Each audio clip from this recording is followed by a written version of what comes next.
pedras da Sé do Porto guardam mais do que história. Elas guardam ecos. E eu, naquela noite, fui o único a ouvi-los. Não sei ao certo o que me levou até ali, àquela hora tardia. Talvez a culpa, essa bússola estranha que teimosamente aponta sempre para o lugar da nossa perdição. A praça estava deserta, banhada pela luz pálida dos candeeiros, e a noite estava anormalmente silenciosa. Um silêncio pesado, quase expectante.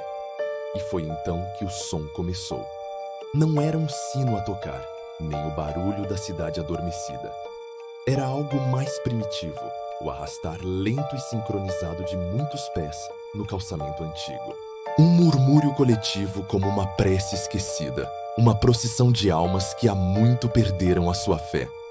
Uma voz antiga como o próprio granito da catedral soprou diretamente na minha mente, não nos meus ouvidos. As palavras eram claras e imperativas. Anda, acompanha-nos, mas não ouses olhar para trás. O medo é uma coisa curiosa. Ele pode paralisar-te por completo ou forçar-te a obedecer sem questionar. Eu obedeci.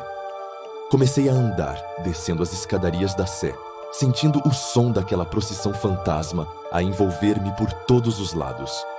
Era como estar no meio de uma multidão invisível. Cada passo que eu dava era um martírio, uma luta interna. A minha nuca ardia com a tentação insuportável de olhar, de confirmar se a loucura tinha finalmente tomado conta de mim ou se aquilo era real. Eu precisava de saber o que estava a seguir-me, mas a ordem da voz era absoluta: não olhar para trás. E enquanto eu caminhava, arrastado por essa corrente invisível, uma outra voz juntou-se ao coro fantasmagórico. Uma voz terrivelmente familiar. A voz dela, a que eu abandonei. O sussurro dela atravessou o tempo e o espaço, cortando através do murmúrio dos fantasmas. Por que me deixaste, Afonso? A pergunta ecoava na minha cabeça, repetidamente. A memória do seu rosto, naquele nosso último e terrível encontro, era a imagem que eu tentava desesperadamente apagar todas as noites antes de dormir, sem nunca conseguir. Olhar para trás, naquele momento, seria mais do que quebrar a regra da voz antiga. Seria olhar para ela. Seria encarar o meu pecado de frente. A minha covardia. A minha traição. A procissão continuou a sua marcha silenciosa pelas ruelas escuras que rodeiam a Sé. Eu sentia os olhares invisíveis nas minhas costas, o peso do julgamento de quem quer que fossem aquelas almas.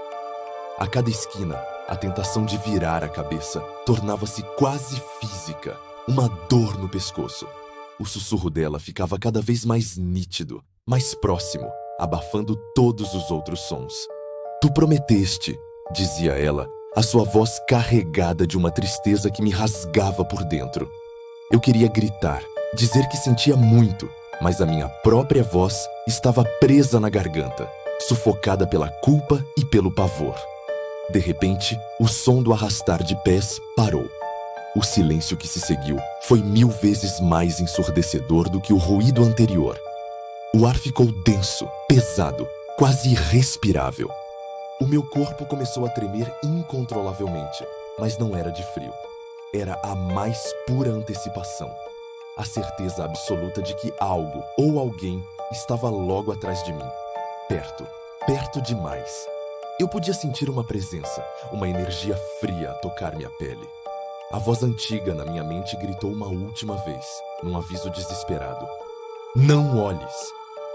Mas o sussurro dela foi mais forte, mais sedutor, mais devastador. Olha para mim, Afonso.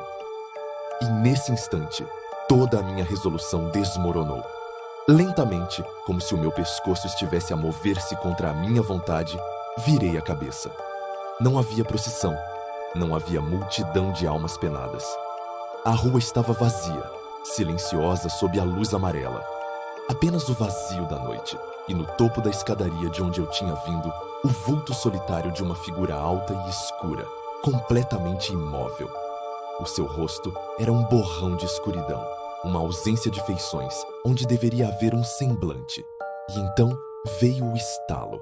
Não foi um som que alguém pudesse ouvir. Não foi na minha cara. foi dentro de mim, dentro da minha alma. Um som seco, violento, o som de algo a quebrar-se irremediavelmente. Caí de joelhos na pedra fria, não pela dor física, que não existia, mas pelo peso esmagador e humilhante daquela bofetada espiritual. O eco daquele estalo misturou-se com a minha própria risada, uma risada oca, desprovida de qualquer alegria, a risada de um homem que finalmente encontrou o seu castigo merecido. Agora, todas as noites, eu volto à Sé do Porto. É um ritual, uma penitência. Eu faço a minha procissão solitária, descendo as mesmas escadas, refazendo o mesmo caminho. E espero pelo estalo, porque há pecados que não nos deixam marcas na pele, mas que abrem fendas profundas na alma. E a minha está eternamente aberta, a ecoar para sempre o som daquela noite.